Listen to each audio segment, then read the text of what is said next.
on to practitioner session 5, Hero's Journey for Inventors. And I think, Youssef, you're starting us off. Yes, thank you. السلام عليكم ورحمة الله وبركاته. أنا سعيد باستضافتي في معرض الافتراضي، وأشكر الدكتورة هنادي. أحب أتكلم إن شاء الله اليوم عن إنجازات مبتكر. معاكم المهندس يوسف حسين البرعي، مهندس أول في خطوط مشاريع خطوط نقل المياه. راح نتكلم إن شاء الله اليوم عن إنجازاتي. أول شيء بنتكلم عن تعرفة عن يوسف، وأيضا راح نتكلم إن شاء الله عن إنجازات يوسف وابتكارات يوسف، ونتكلم بعدين عن التعلم المستمر وكيف أنك تولد الأفكار من خلال التجارب. بعدها راح أتكلم عن الشخصية الإيجابية ودعمي للمبتكرين في جميع المراحل السنية. ثم راح نتكلم عن الرغبة، يعني إذا أي واحد يبغى يكون مبتكر لازم يكون عنده أول عنصر ألا وهو عنصر الرغبة. لا، مو الصفحة هذه بعت لي البرزنتيشن كاملة تقدر؟ إذا أنا في فيديوهات ما أظن يلا خلاص، يلا كمل. نكمل إن شاء الله. بس خليني شوية. Yes, accept our apology. Youssef, it's one of the leading inventors in the GCC. He want to present their inventions and how they reach the journey, how they reach a final destination in invention and register the patents and all the achievement of this extraordinary person. Unfortunately, he is well prepared in Arabic, but when he ending, I will summarize what he mentioned in English. Thank you so much. Go ahead, Youssef. Thank you. الحمد لله. في سنة 2005 تعينت، حصلت على دبلوم ميكاترونكس. وفي سنة 2018 حصلت على اختراعي اللي هو اللي هو صمام بعوامة تحتوي على آلية إطلاق. الحمد لله حصلت على الشهادة هذه في 2018. وفزت كأفضل فكرة مبتكرة على مستوى شرق آسيا في ماليزيا، اللي هو اختراعي مكعبات الأنابيب كاشفة التسرب المائي. وحزت على أفضل موظف مبتكر لبرنامج دبي للأداء الحكومي المتميز في سنة 2017. وأيضا حائز على وسام إكسبو 2020 من سمو الشيخ محمد بن راشد آل مكتوم. طبعا أنا أحب أعطي ورش تدريبية في الابتكارات وفي الاختراعات. شوي الشاشة هني أشوفها. أيوة. أيضا حصلت على محكم دولي في مسابقات الروبوت على مستوى الوطن العربي، وأيضا مدرب روبوت أيضا على مستوى الوطن العربي. وأيضا حبيت أخذ تخصص متخصص في تحليل الشخصيات من خلال علم الإنيجرام، وهذا يعتبر أقوى نوع من أنواع تحليل الشخصيات. يقول سيدي صاحب السمو الشيخ محمد بن راشد: الإنسان له خياران، إما أن يكون تابعا أو يكون مبادرا، ونحن اخترنا أن نكون مبادرين. خلنا نشوف هذا الفيديو.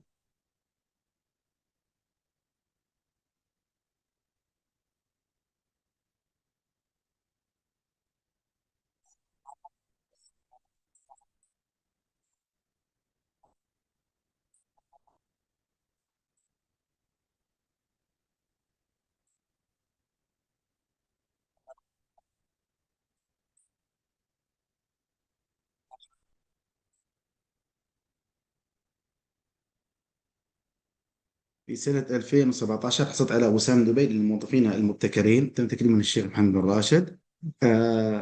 أتكلم عن جزء من إنجازاتي. السنة اللي طافت اللي هو 2022 حصلت على جائزة ذهبية في معرض ايتكس 2022. وتم ترشيحي من الأمانة العامة، من مكتب الأمانة العامة لمجلس التعاون الخليجي لبراءات الاختراع، والحمد لله جبت الذهبية. وتم تكريمي من معالي السفير خالد الغيث، وايضا جميع سفراء الخليج. هاي الجائزه طبعا هاي الجائزه عمرها تقريبا 33 سنه، بمشاركه تقريبا 55 دوله، والحمد لله حصلت على الذهبيه. خلينا نشوف هذا الفيديو.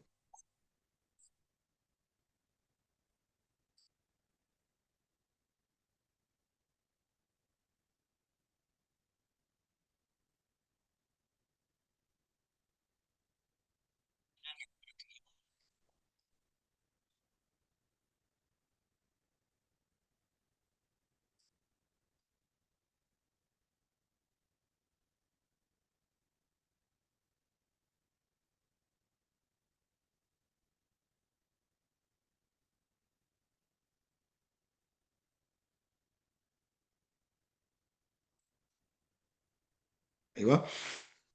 الحمد لله، راح اتكلم ان شاء الله عن الفكره هي بشكل مفصل.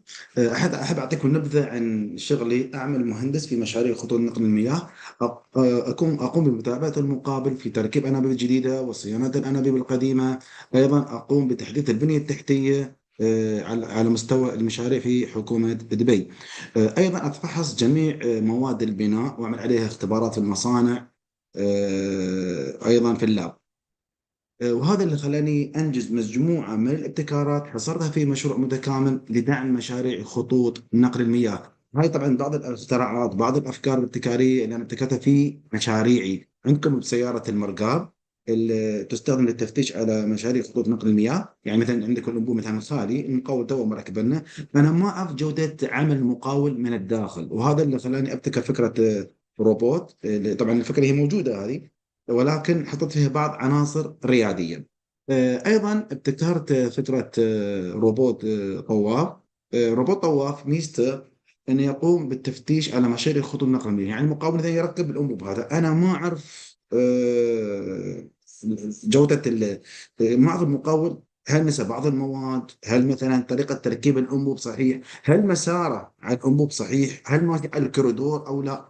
وهذا اللي خلاني ابتكر فكره روبوت طواف. هذا الروبوت طبعا يفتش على الانبوب، ويفتش كل يوم. شو يسوي المقاول من تنفيذه للمشاريع؟ هذا الروبوت يقوم بالتفتيش مثل المترو. عندك فكره مكعبات الانابيب، بشرح ان شاء الله بشكل تفصيلي. وايضا فكره الشريط التحذيري الذكي اللي هو سمارت وورنينج تيب. نتكلم عن الفكرة الأولى اللي هي اختراع مكعبات الأنابيب كاشفة التسرب المائي، اللي هو سمارت كيوبس، سمارت بايبس كيوبس. فكرة السمارت بايبس كيوبس، يعني if you have يعني if you have leak from capillary, you know, sometimes you are a joint two pipes in the center, they have capillary. Sometimes they have leak from the capillary because the rubber is have damage or cutting or like that one. So when the cover is start leaking, you lose too much water. يعني you don't know where is the point, and you don't know which coupler is it's leaked, and you don't know where start the leak.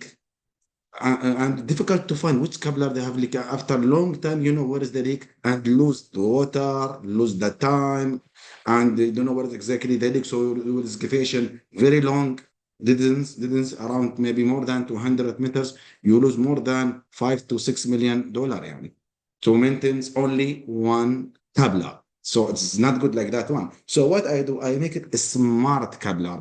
I make it smart rubber. This rubber I put like joint between the pipe and the coupler. When they start the leak, what happened? It will give you energy, very energy, around 5 volt to 22 voltage, 50, like around 50 watt. يعني this is a new innovation. يعني very energy 22 volt because they have leak. It's very interesting and amazing يعني. When I start the leak, direct, I know which coupler start the leak, and what time start the leak of the water, and I know how many loose of the water per second until to 3 months. After 3 months, يعني طبعا you cannot wait 3 months. You will start the maintenance in the same time.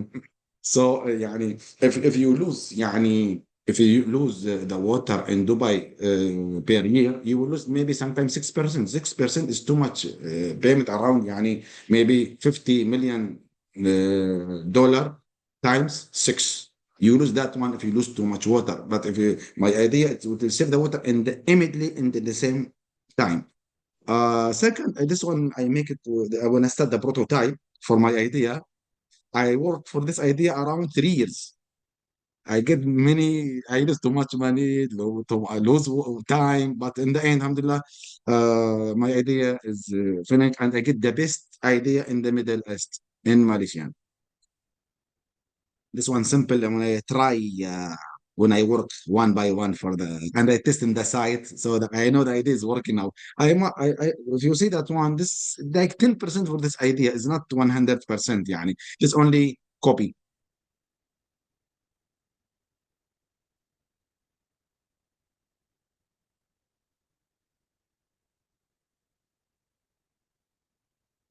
In this video, they show you a simple. When they start the leak, it's give you energy. See, the light is working. That's meaning they have energy for this coupler. This is a smart coupler.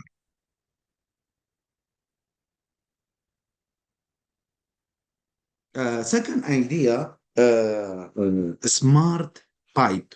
Why I do يعني smart pipe separate and smart coupler separate? Why like that one? Because the coupler, the problem for the leak is different. In the coupler, the leak it start from the rubber, so I make a different solution.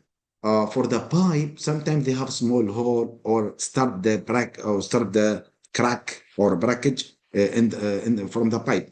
So I make it a smart sticker.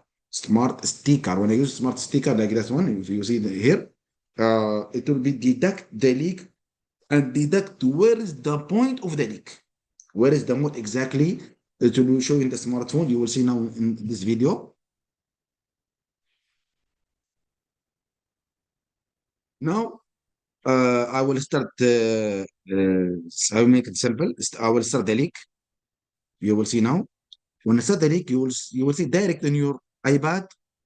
They have leak in this is point. When I stop the leak, it will be stop signal to detecting the leak. See, now start the leak. See, direct per second show you the leak where here. If I stop the system for the water leak, see in the iPad, no leak. No, stop it direct. This one is smart pipes. This inshallah will be in the future. We register for the patent. Here, when I'm trying for the smart pipes, I fail many times. Like alhamdulillah, in the end, I get winner. يعني.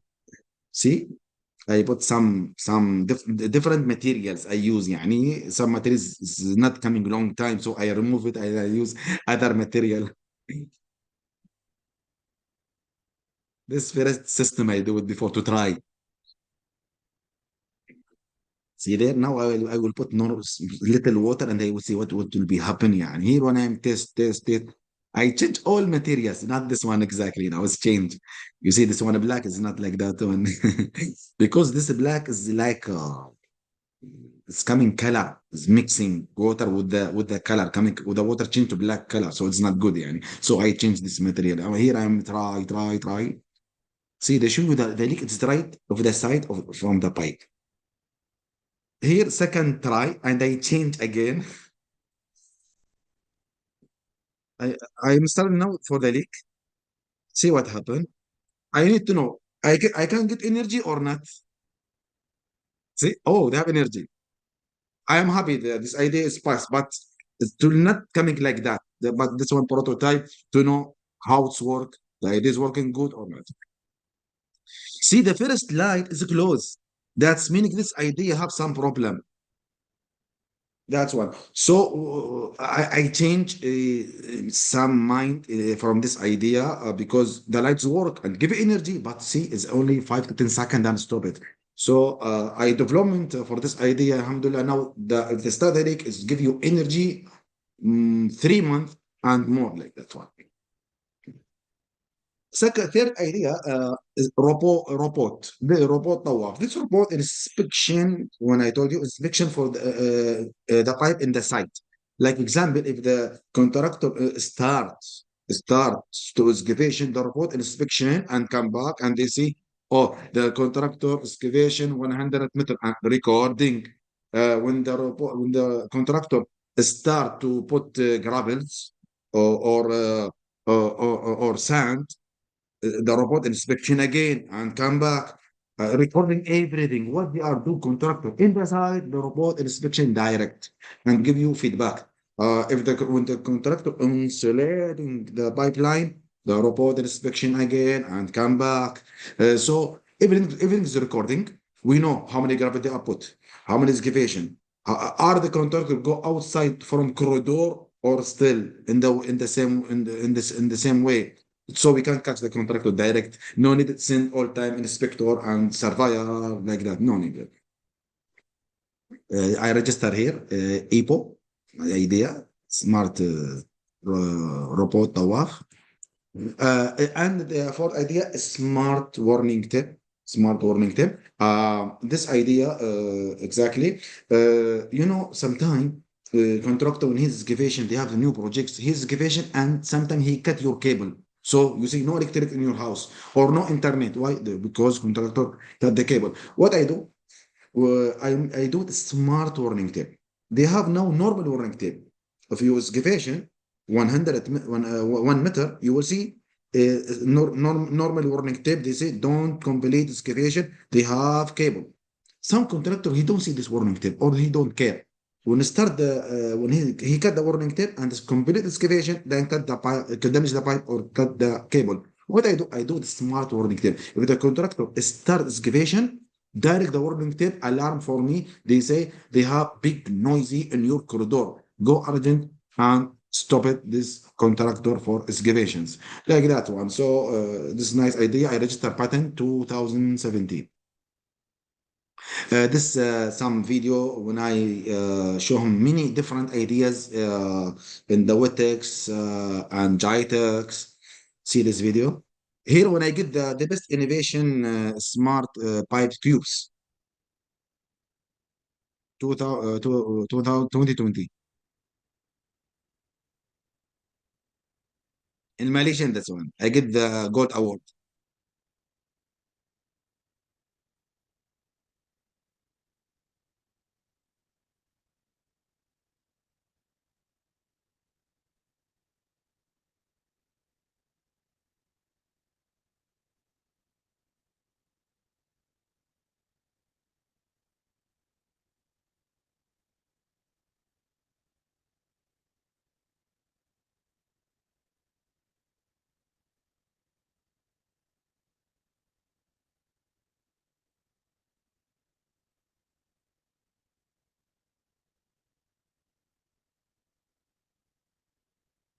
This one, see the events. This in the WTX 2017. Smart. I show him all ideas. Smart warning tape, robot المرقاب, robot and robot طواف. It's different يعني ideas all in one booth. This is smart color. After I will explain for this one.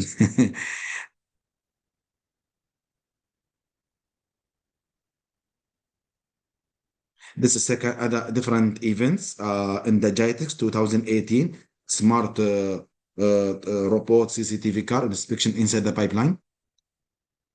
I do this one by hand, but I need in the future I will do it final design.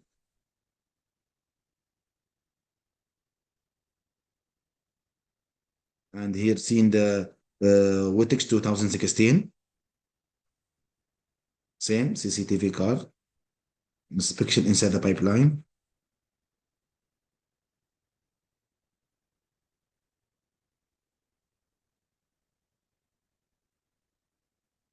Hand robot, different because each car is different solution. It's not just only one car. Each car do different solution when he inspection inside the pipeline.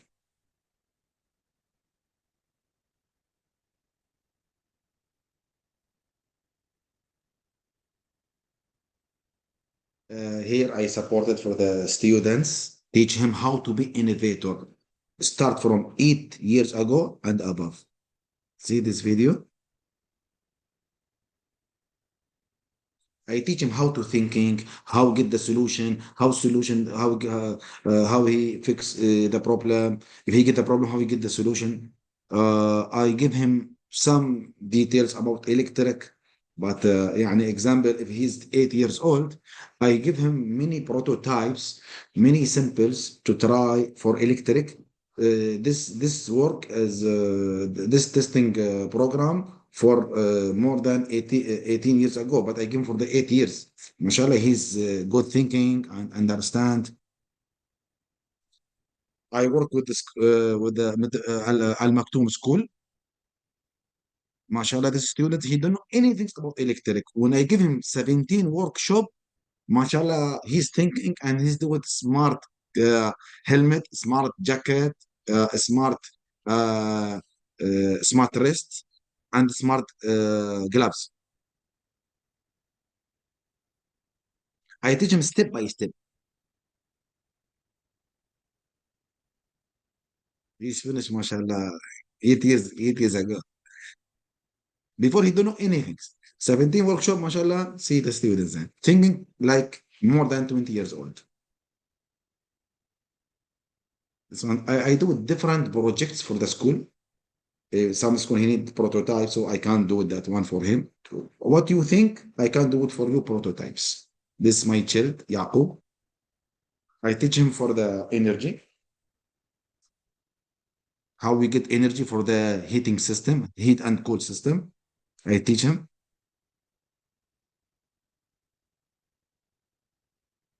Get electric. In the end, I want to tell you, all innovator, he need 5 things about support.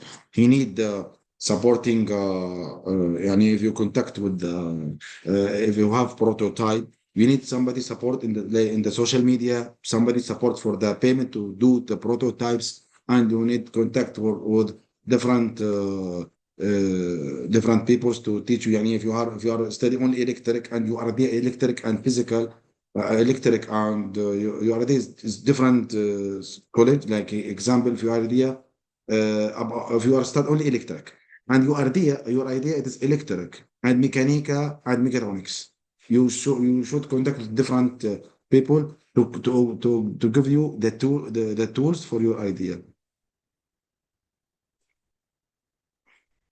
خلاص. Thank you. شكرا يوسف.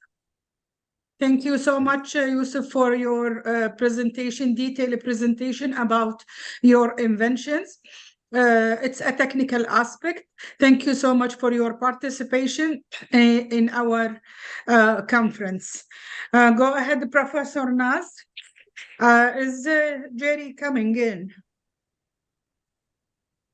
Professor Tom O'Neal is there. Christy is here, and she's the one leading. Oh, we have the same last name? I'm so sorry, Christy. Dr. Christy, you are responsible. Okay, sorry. I'm so sorry. I think what's Professor O'Neal? It's there. Charles, you are after in the next session, but you can participate now if you want. Or O'Neal? Yes. Oh, O'Neal, start. Go ahead, Professor O'Neal.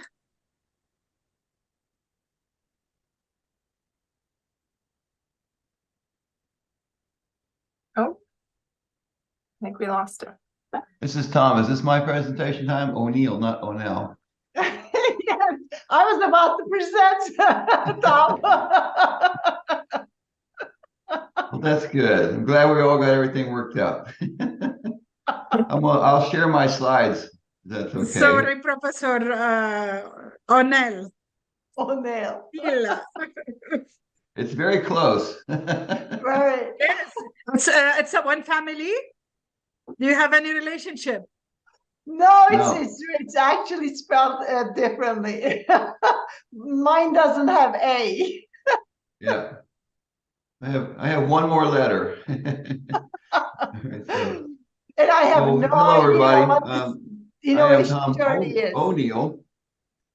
I'm from Florida at the University of Central Florida, in Orlando, and my talk's kind of some of the stuff you heard before, but I'll give you my perspective on it from Florida and the U.S. and actually Orlando, which is a region known for tourism and hospitality, not necessarily known for its innovation entrepreneurship support. So my talk will be framed from the notion of a journey. But what enticed me, I think, a long time ago into going into this field of innovation as an economic driver was these 2 graphs here. And there's a Robert Solow who won a Nobel Prize for economics in 1957. So this stuff has been kind of around for a while. That he did a great paper, which I read like once a year. And he showed that 87% of all the growth in the US was because of technological innovation. And this kind of complimentary paper by Paul Romer showed that you take these new recipes and, you know, and the way of combining your limited resources or valuable resources, or resources generally speaking, in new different ways and more valuable ways is really what makes this innovation-based economy work. And it makes sense. We're not importing new materials from other planets. We're using what's been on the Earth for a long time, but we're using it in different ways that have value. And we started doing this around this time. This is a graph of world GDP growth for domestic growth per person, if you will. Yeah, GDP, gross domestic product per person, for 3,000 years showed that, you know, for thousands of years it was pretty constant, and then all of a sudden something happened. And again, about the 1900s, 1950, when Robert Solow did his work, this notion of innovation-based economy really came into understanding. And you can see the GDP per person has just skyrocketed since we started doing it, innovation and selling kind of our brains, if you will, which is a very sustainable product, right? Instead of the other things that we did. Again, the Renaissance, the Industrial Revolution, all these different things didn't have the impact that the innovation-based economy does. And here's a citation if you want to go run some numbers yourself. And the blue and the red are just the high and the low estimates of what GDP was. So why do that? Why do this stuff? And why do you want to spend time, effort, and money creating an innovation-based economy? Because it really creates broad-based prosperity across the region in ways that other areas don't. You'll increase your independence. It grows organically. They pay higher wages. You know, you get higher productivity and you get higher employment growth. So, in other words, it's a good thing. And I believe in innovation and entrepreneurship is a way to do it, although it takes a little bit longer. I throw this slide to kind of detract some of our economic development people from just going these mega bills to go and incentivize people to leave one spot to go to another spot. Certainly if it's in a region or if it's in a country, all you're doing is kind of moving moving something to one side or the other. And if you look at the dollar per job you create by moving these big companies it's disproportional to what the benefits you'll gain.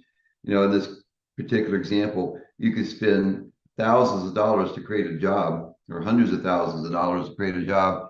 And in the long run, they're usually, when the money runs out, they go back to where they came from. So a lot of these big corporations have become very wise to this kind of strategy, and they'll move around a lot just to get the incentives. And Orlando, we were really victim to one of these things where we enticed a big health care research center to the region for $400 million. And when the $400 million ran out, they went back to where they came from. So we spent a lot of money and didn't get a lot of return for that investment. But, you know, again, I'm not saying you have to stop doing this. Relocation is something you might want to try. Again, help people grow in your region is another way of looking at it. But how do you do this stuff in smart ways? This is the last slide I want to talk about. Again, regions that invest in innovation-based economies do better. This is a Milken report of the top 5 states in the U.S. that kept their investment in innovation high. This is the percentage over here. That's the green line, the top 5 states. The red line is the bottom line states, where again, during like the 2006 recession, they stopped investing, and all of a sudden they really did poorly, and they didn't really go back to where they were before the recession. And some are both the bottom 5 states in red really have not grown out of the recession, even back from 2006. Their GDP over here is still lower than it was back and then. And the other ones have not only came out of that recession, but are excelling at a much higher rate than had they not spent this investment in innovation-based stuff. And I throw the dotted line is Florida, because we are in one of the bottom 5, if you will, in the red, but we're actually below the average of the red. So this is a graph I use to kind of get our economic development people in Florida to invest more in innovation-based economies. So my strategy, and we all have a definition of what an ecosystem is to keep the entrepreneur in the middle. I used to make bubble graphs myself, and we always put the university in the middle. If the university is the bubble graph, or if the EDC, the economic development people, made the graph, they put their place in the middle. But you really need to put the entrepreneur in the middle, because that's the person you want to serve. They need this environment, an ecosystem, much like the the biological analogy is what it takes for that organism, if you will, to thrive. So what do entrepreneurs need around them to thrive? And this is what I believe are the 5 biggest things for a region to get these folks to thrive, is the intellectual capital need to pool to create these new recipes, if you will, on how to do stuff. They need talent on how to take these recipes to the next level and serve these places. And the notion of resource providers is critical to help them mature and attain the skills and the talents they need around them. And if your region doesn't believe this, you don't have advocates and champions at the local, political, and other kind of community stuff, chambers of commerce, it makes it much more difficult. And you certainly need capital to finance these things. But the good news is, and this is just a heat map I did with Excel spreadsheet that shows where all the new jobs are being created by new and growing small businesses. So as you can see, it's pretty evenly spread across the U.S. with the known characters like Silicon Valley, the Chicago area, New York, and Boston. But Florida's doing quite well, and I think some of this in Florida might be generated by just the fact that 1,000 people a day move here, and it creates a lot of new money flowing in and again, new recipes to develop based on this. And to show you what I mean by the different things, I just want to talk about the intellectual capital. It can come from universities, it can come from non-university sources, research collaborations with other communities. But the whole notion is how do you capitalize on this and get it to the entrepreneur? So as a person trying to kind of make this stuff work in your region, you need to know what your academic institutions are doing, know what the industry in your community is developing, and have the government community behind these things, creating these 3-way partnerships to make this stuff more accessible and commercialization path more navigable, if you will, by the entrepreneurs. You have to have talent. Again, know the resources you have in your region, take advantage of the ones you have. That include everything from serial entrepreneurs to these the startup people in your region, the experienced professionals, meaning the service providers, the lawyers and the CPAs and folks like that. And you have these university graduates, so you want to keep them in your community. So make sure they become part of the talent pool that you can draw on and get them thinking. I like using retired professionals to help in the mentorship of these folks. Bring them in. Again, it's not just workforce, but it's also the C-level people that you need to have. And if you can educate those folks to help them have a better chance of being successful, you do this through the universities and non-university things. Accelerators and incubators typically have programs. Everything from SBCs to entrepreneurship centers will have these things in your community. Make sure that they spend some time and focus on developing the relationships with the entrepreneurs and the people that the entrepreneurs need to be successful. This is this other bubble here is, again, what do you do to support them in terms of entrepreneurship support for first and second stage companies? Once they get to certain stages, they need different levels of support.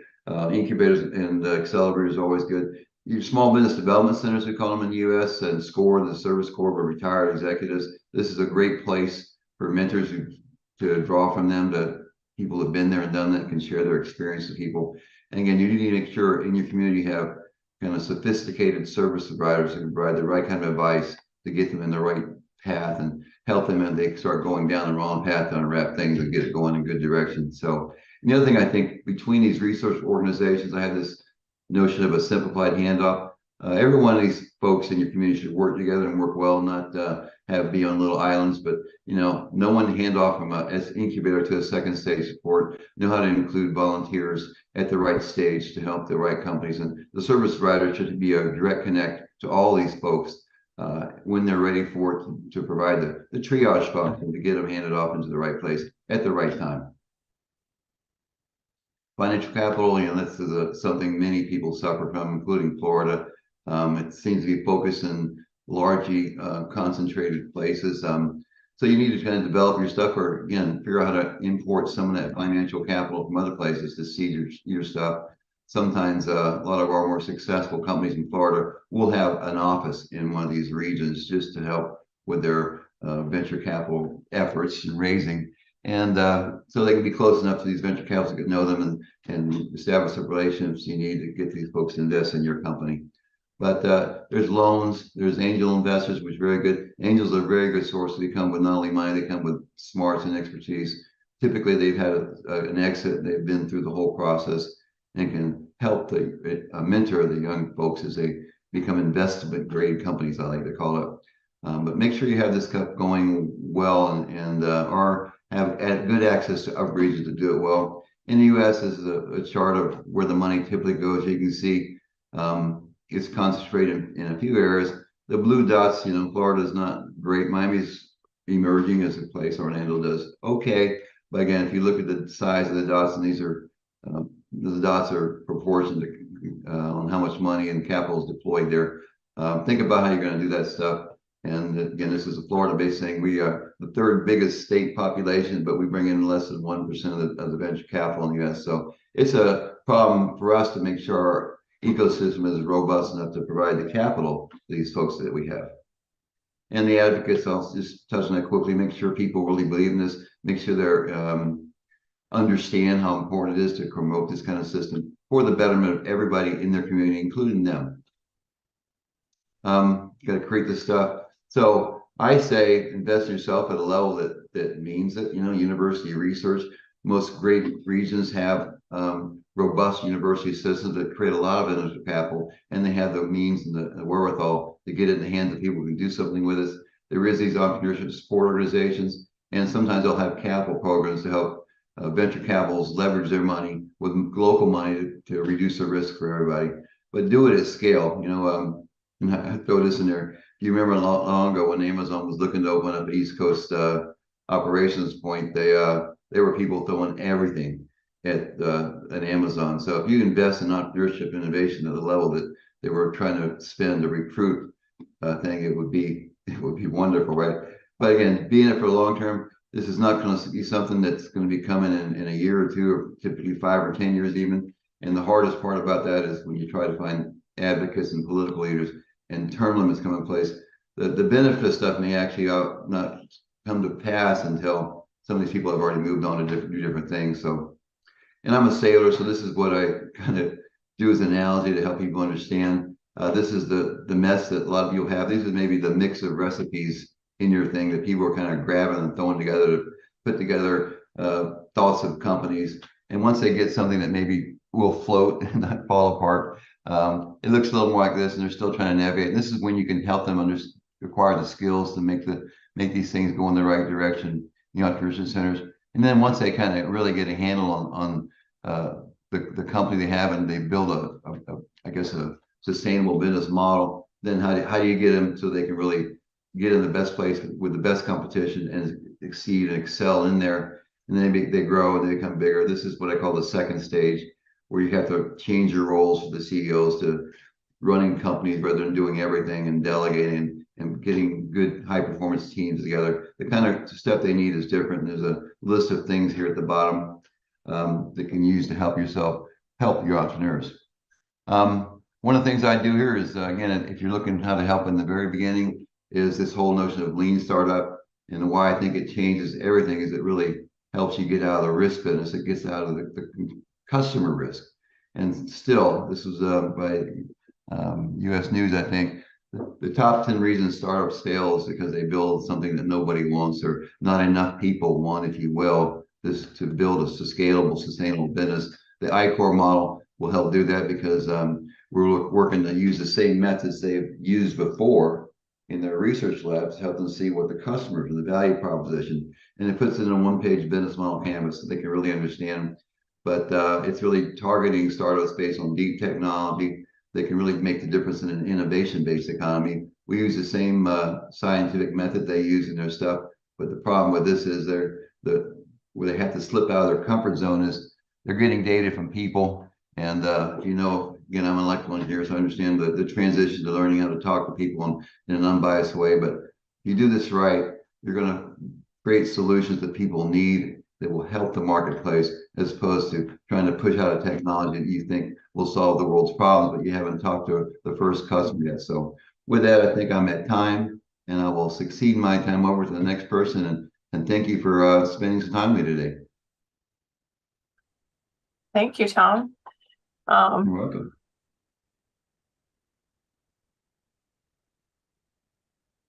Carlos, are you next? Yes.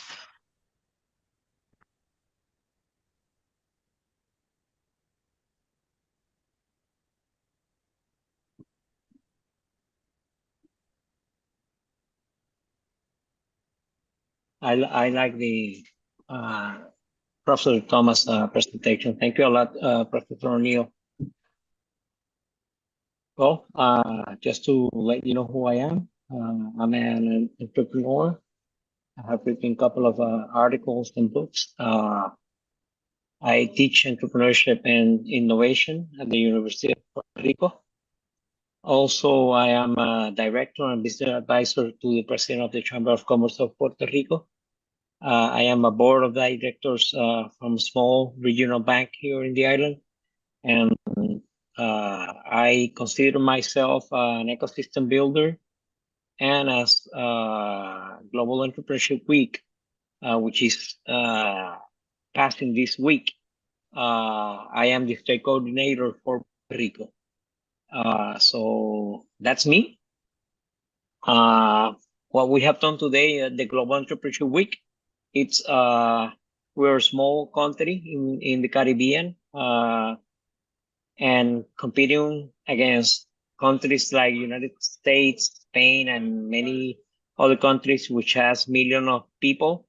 We are fourth in the type of activities that we are having this week. So it's a type of leadership that we bring to the table here in the island. And now I'm going to talk about the what we call EAT. It's entrepreneurial assemblage theory, a little bit different from Mr. Thomas O'Neal presentation.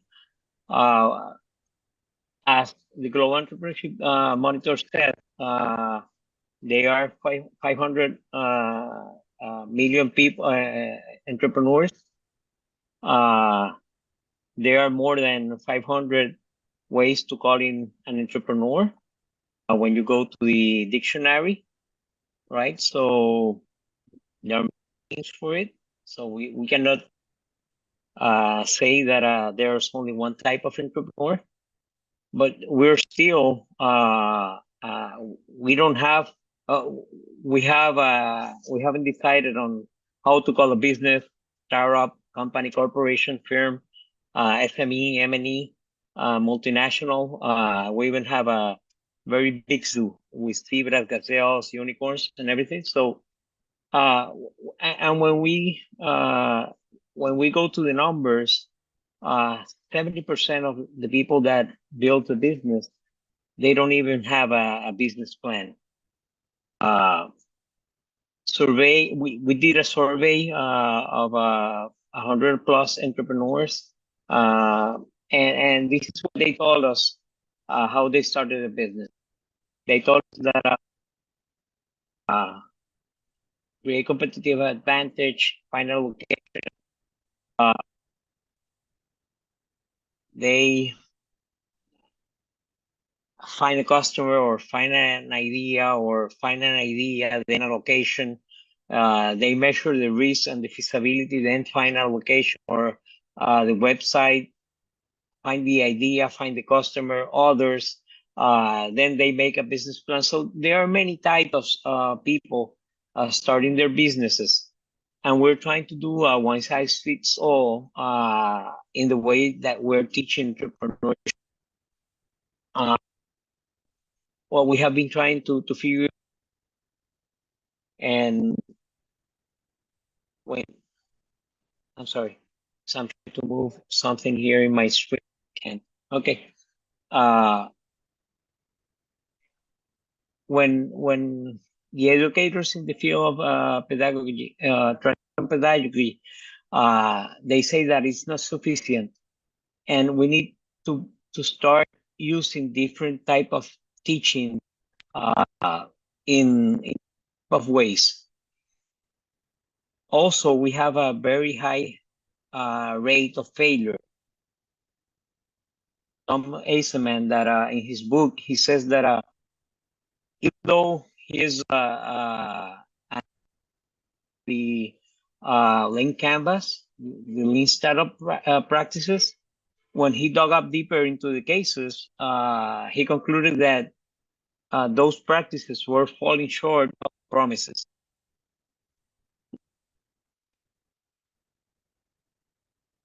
So companies are started from different contexts, and I think that's what we're trying to figure out here. If there are many ways of building a business, why only use the same tactic to everybody? And what we have that startup emerge from different places, opportunities, approaches, and different contexts. We still need we need an adaptive way of teaching, less team, less fluctuation, less canvases, less boxing entrepreneurs in just one model. And that's why we came up with this theory, which is called EAT, or Entrepreneurship Assemblage Theory. And there are many ways of assemblaging a company. This theory was developed first by Gillis and Guattari, and they were more the network between the components in a system. So what we're trying to do here is in the entrepreneurial assemblage theory, we apply it to the entrepreneurship field, and we develop planes, and planes describe them as a set of resources, structures, and other artifacts. So what we're trying to, what we are saying is that assemblages are not defined by the components alone, but by the relationship between those components and how they interact in the context. And this is a flexible and adaptive way. And this is, I'm going to show you now what it looks like. In the assemblage, you need the planes, which I'm going to explain in short. But those planes has resources, they have processes, they have artifacts, structure, and they also develop skills, attitudes, and competences, right? Each plane refers to a mental framework or a cognitive process and enables the entrepreneur to identify opportunities and make decisions such as belief, knowledge, perceptions of the market. This is what it looks like. When you're, this is the framework. We use the different stages in the entrepreneurship stages that they're supposed to, we're supposed to go through. The mindset, the ideation, which is called the discovery phase, the planning phase, which is more the introduction stage. And in those areas or stages, doing business foundation phase, and that's doing stage. Then the expansion phase, which is the growth stage. Maturity stage, stability, which you can go down or up, planning stage.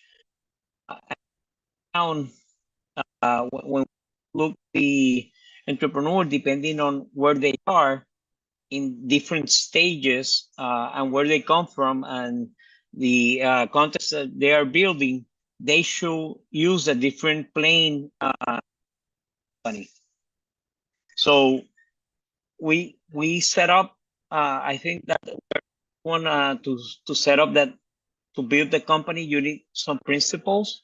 And those principles have done, you need a customer or a market, you need value to create value, you need to produce a product or service, you need to do a transaction, a place, which is could be virtual or physical. You need the entrepreneur. You need to register formal or informal. you need to do a process to do the transaction. You need to measure and acquire resources, and you need to acquire knowledge and to find out the opportunity. Once you have all of those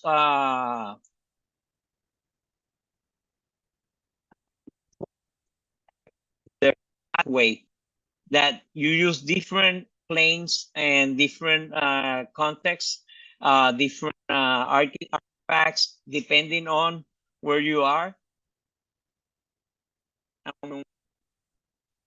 Those are the planes we have built.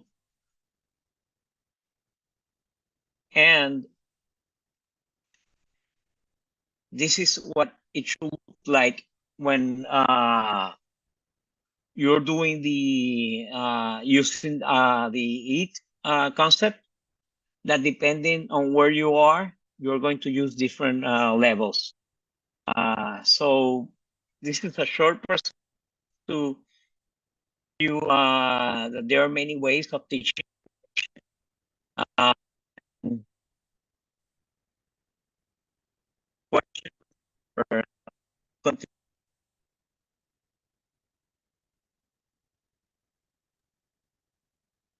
We're having some difficulty with your audio, Carlos. Nobody. You might want to get rid of your video so we can hear you.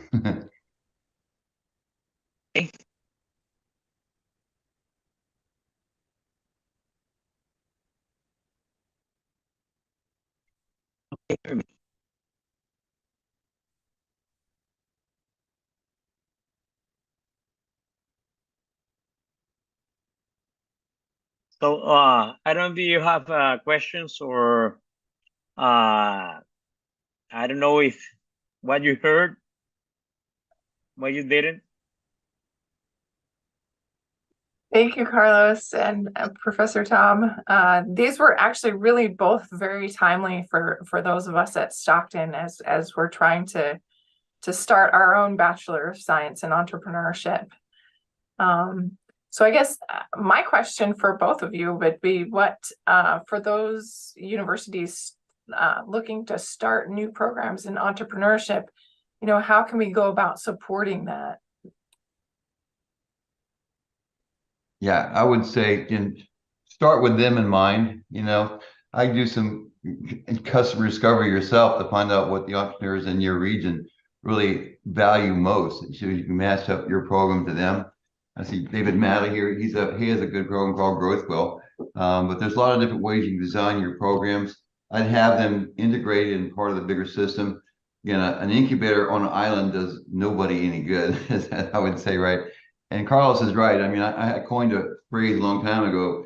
If you've met one entrepreneur, you've met one entrepreneur. They're all different, There are some kind of shared pains they have, but they're all different. They're all in different sectors. So, you can't put together a program that make them do A, B, and C and expect that that's going to be perfect for everybody. So you have to learn how to do what I call the hospital triage function, and be able to really assess each entrepreneur with what they need. But the hospital has to have everything to serve anyone that walks in there with something, right? So how can you serve these entrepreneurs once you've done that initial triage and hand them off well and have a prescription for them to be as successful, but knowing that there's no guarantee that anybody's going to be successful in entrepreneurship. It's you're just trying to reduce their risk.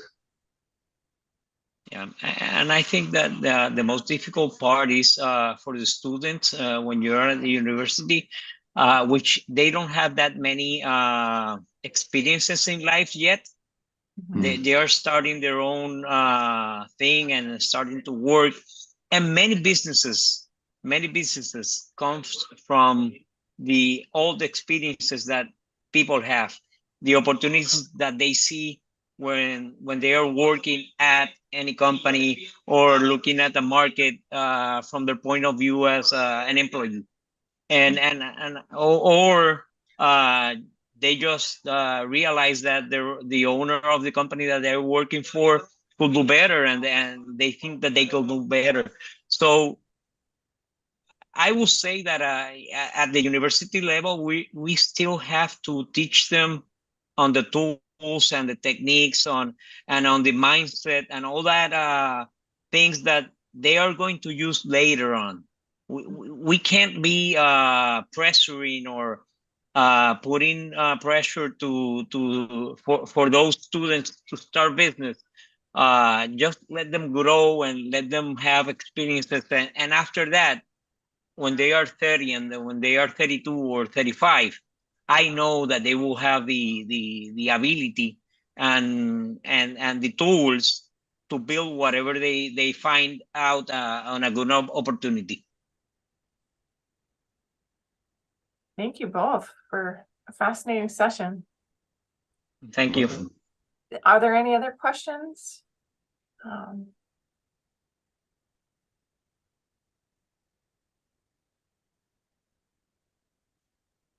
Hey, Carlos, I was just in Puerto Rico. There's some good efforts going, led by Banco Popular down there, to really kind of spur economic development and entrepreneurship in that region. So it'd be interesting to follow, see how well it's going. Yes, there are many. We have about 200 organizations right now. Banco Popular, Colmena, we have a very strong ecosystem. And I can tell you, we have been doing this for 22 years in Puerto Rico. And 22 years, we were only 6 organizations: SBTDC, Inteco, and Guayacan, and us, probably 4. Today, there are about 200 organizations building and helping the entrepreneurs, and Banco Popular is one of them.